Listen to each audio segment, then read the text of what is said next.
So what I want to talk to you guys about now is the medication. So the bone marrow biopsy was the most painful for me. Not saying it will be painful for you, but for me it was extremely painful, and that's because I only had local anaesthetic.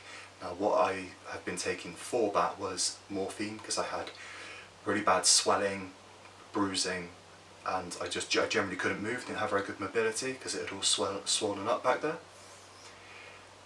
So I was taking morphine for just my general aches and pains, which is what's in this bottle here, and also codeine, which is what these packets are here, and that was for my just general pain relief, or if I wake up and I've got pain, aches, anything like that, I got the just to take the edge off it, and the morphine's really good because that more than takes the edge off it. Next is all the medication that I have to take just to stay alive. Now, I'm on chemotherapy. I've had 2 sessions so far, and it's going well. I have my good days, I have my bad days, and what makes me have my good days is making sure I take my medication, which I am awful at. So, when I say taking all my medication, you're not given this, but what we've decided is that I make them up into Docusate boxes to make this a little bit easier for me, so I know what to take in the morning, lunchtime, night, and just before I go to sleep. What that's made up of is quite a lot of different medication, which I'll really quickly run through with you. So you've got antiviral, kidney protection, because there's a lot of drugs going through my body, antacid, antibiotics, because I've got no immune system, these sachets, which help me to be able to flush stuff out my body, because the amount of anti-sickness, which you'll see in a minute, is heavily related to things like hiccups, constipation, those kind of things. So I have this just to keep my body functioning and flushing things through my system. Block nose, couldn't live without this, because I would just pick up any cold, and especially for this time of year there's a lot of it going around. That's all my anti-sickness medication, which I take at certain times under certain conditions, with this being a steroid sickness pill. Yes, I take this one 3 times a week. And yeah, that's pretty much it for the actual medication.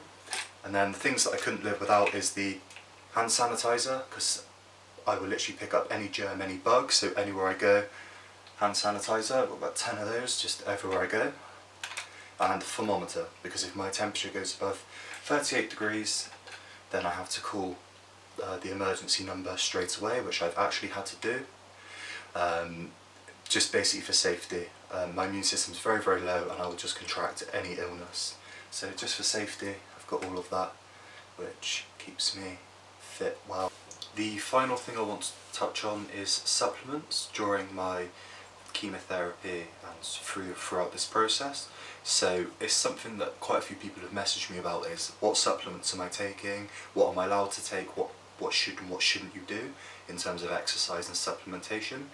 Now, I've spoken to my doctor, and I've also used my own sort of instinct and my own knowledge of the human body here. Now, the doctor will always tell you, don't do this, don't do that, don't do anything excessive. For me, in order for me to be happy in my own skin, I always have to be working hard and pushing my body to its limits. Even if this isn't the limits that I previously had, it's the limits that I know my body can still get to.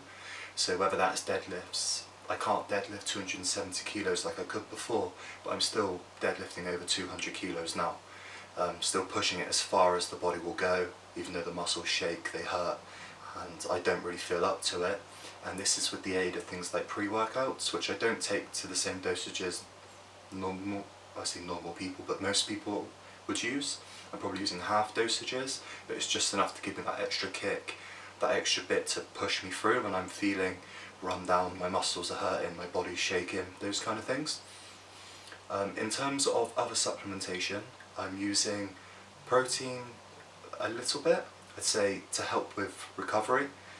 I'm generally just trying to eat whole foods. I've got a really big appetite at the moment, So I'm just eating so much, I'm not really needing to supplement, but if I do find that my appetite goes, then I will start supplementing more, just to get the protein, the recovery and the growth in.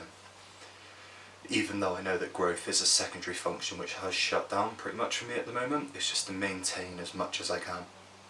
The only other supplement that I've been using is BCAAs, which I take as intra-workouts. It's just to help me train, help me function, help my body grow and repair. Apart from that, I'm not using anything else. Things like, I've had people message saying, oh, can I take steroids? Can I do this? Don't touch any of that stuff, especially during chemotherapy, because your liver and your kidneys are already working 100% to flush this stuff out of you, and because you're taking so many drugs that you just don't want it to interfere. So keep the things that you're taking to a minimum in terms of supplements. Just try and eat as much as you can. If you're struggling to eat, then that's when you can supplement protein powders and things like that in, but just generally just try and eat as much food and stay as active as you can. That's something your doctor will recommend. Is exercise is recommended, but pushing yourself to the limit in the gym, probably not, but it just wouldn't be me if I wasn't. So I'm going to continue to do this, and hopefully it doesn't kill me, and I'll be around to make some more videos and hopefully help some more of you out.